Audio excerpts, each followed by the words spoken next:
Views বাংলাদেশের প্রথম বর্ষপূর্তি 15ই ফেব্রুয়ারি 2025 উপলক্ষে সবাইকে আন্তরিক শুভেচ্ছা। I came to know that Views Bangladesh is the first bilingual online platform in Bangladesh as such. We are seeing a tremendous trend in which the media platforms are shifting from the traditional hard copy to the online means. In this first anniversary, I would like to wish the entire team of Views Bangladesh best wishes on their journey ahead to come out with brilliant journalism. Thank you. প্রথমেই এক বছরের শুভেচ্ছা, কারণ আমি প্রথম থেকে আপনাদের সঙ্গে ছিলাম, লেখা যে সবসময় ছিলাম। আমি স্পোর্টসের ইয়েটা দেখেছি। আমার কাছে যেটা মনে হয়েছে যে এক বছরে এই ভিউজটা পুরো সময়টাকে ধরে রেখেছে। এখন এক বছরের সময়টাকে না ধরে রাখা খুব মুশকিল, কিন্তু প্রত্যেক দিন আমরা যারা এটা পড়ি, আপনারা যারা এটা প্রকাশের সঙ্গে থাকেন, তারা দেখবেন যে সময়টাকে আপনারা কত চমৎকারভাবে ধরে রেখেছেন।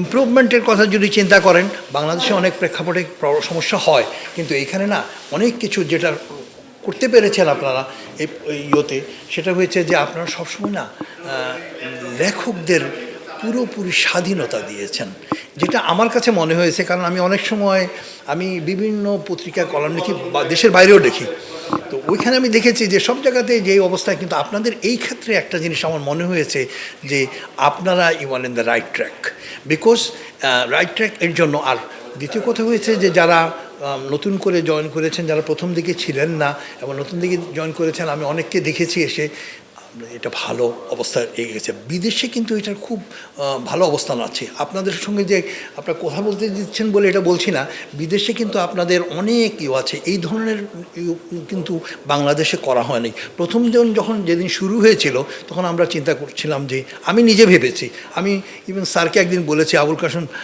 সাহেব স্যার আমাদের সবাই ওনাকেও বলছিলাম যে স্যার শেষে কি হবে। উনি আমাকে বলছে দেখেন, কিন্তু এখন দেখলাম যে ওনার বিশ্বাসটা ছিল, আমাদেরও বিশ্বাস আছে। আমরা চাইব এটা এখন যে অবস্থায় আছে আরও এগিয়ে যাক। এবং আপনাদের সবাইকে ধন্যবাদ এবং আবার শুভেচ্ছা জন্মদিনের। প্রথম বার্ষিকীতে আমি শুভেচ্ছা জানাচ্ছি ভিউজ বাংলাদেশকে এবং এর সঙ্গে যারা জড়িত আছেন, এডিটর থেকে শুরু করে সাংবাদিক বন্ধুর সবাইকে শুভেচ্ছা জানাচ্ছি এবং এর পিছনে যারা আছেন তাদেরকেও আমি শুভেচ্ছা জানাচ্ছি।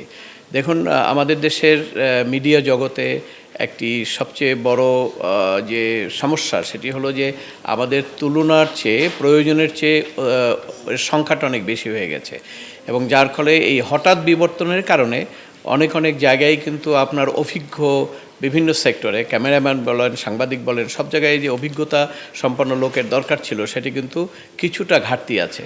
তো সেই জায়গা থেকে যে সমস্ত প্রতিষ্ঠান অভিজ্ঞ সাংবাদিক, অভিজ্ঞ ক্যামেরাম্যান, অন্যান্য অভিজ্ঞ লোকদেরকে জমায়েত করতে পারবেন, তারাই কিন্তু ভালো করবেন। কারণ আপনি জানেন যে ইটিভি চলে যাওয়ার পরে ওইখানে যারা মূলত প্রাইভেট সেক্টরে এস্টাবলিশড হয়েছিল, অভিজ্ঞতা অর্জন করেছিল, পরবর্তীকালে তারাই কিন্তু বিভিন্ন জায়গায় সেটেল হয়েছে। তো এখন এই বর্তমান অবস্থায় আপনার ভিউজ বাংলাদেশ যেটা কাজ শুরু করেছে, এটা এক বছর তো খুব বড় সময় না। আমি আশা করব ভবিষ্যতে বাংলাদেশে অন্যান্য বিশেষ গুরুত্ব বহনকারী যে সমস্ত মিডিয়া আছে, তার সমসাময়িক বা তার চেয়ে আরও উচ্চতায় চলে যাবেন, এই প্রত্যাশা থাকলো। বিশেষ করে যারা এখানে আছেন তারা সবাই আমার পরিচিত এবং তাদের অভিজ্ঞতা এবং তাদের এক্সপার্টিস সম্পর্কে আমার ধারণা আছে।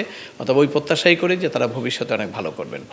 আমার পক্ষ থেকে প্রথম বার্ষিকীতে শুভেচ্ছা। প্রথমেই আমি ভিউ বাংলাদেশকে অবশ্যই ধন্যবাদ জানাবো যে এমন একটি প্ল্যাটফর্ম যেটা আমাকে প্রথম থেকেই এটার প্রতি আকর্ষণ করেছে। তার অন্যতম একটি হলো বাইলিঙ্গুইস্টিক যে বিষয়টি। আমরা গবেষণা করি বাংলাদেশে, আমি ইলিশ নিয়ে যে গবেষণা করি, এর প্রচারণা ঠিক যেভাবে হওয়া প্রয়োজন তেমন হয় না, কিন্তু খুব অল্প সময়ের ব্যবধানে ভিউ বাংলাদেশ যেভাবে এই বিষয়টিকে, আমাকে না ইলিশ বিষয়কে কেন্দ্র করে যেভাবে এগিয়ে এসেছেন, এটি আমাকে খুব আকৃষ্ট করেছে। এবং আমি মনে করি যে শুধু গবেষণার বিষয় না, এই দুটো ভাষা মানে আন্তর্জাতিক ভাষা ইংলিশে যেটা নেওয়া হয়, এটা বাংলা ভাষাভাষী মানুষ ছাড়া অন্য ভাষার মানুষ যাতে পৃথিবীতে ভালোভাবে বুঝতে পারে, সেই যে একটা গুরুত্বপূর্ণ ভূমিকা পালন করে আসছে ভিউ বাংলাদেশ, এটি অনন্য। এবং আমি বিশ্বাস রাখি গবেষণাধর্মী শুধু নয়, সকল ধরনের বস্তুনিষ্ঠ সংবাদ পরিবেশন করে তার এই প্রথম বার্ষিকী এই অগ্রযাত্রাটা আরও জোরালো হবে, শক্তিশালী হবে এবং সে অনন্য ভূমিকা পালন করে যাবে বলে আমি বিশ্বাস রাখি।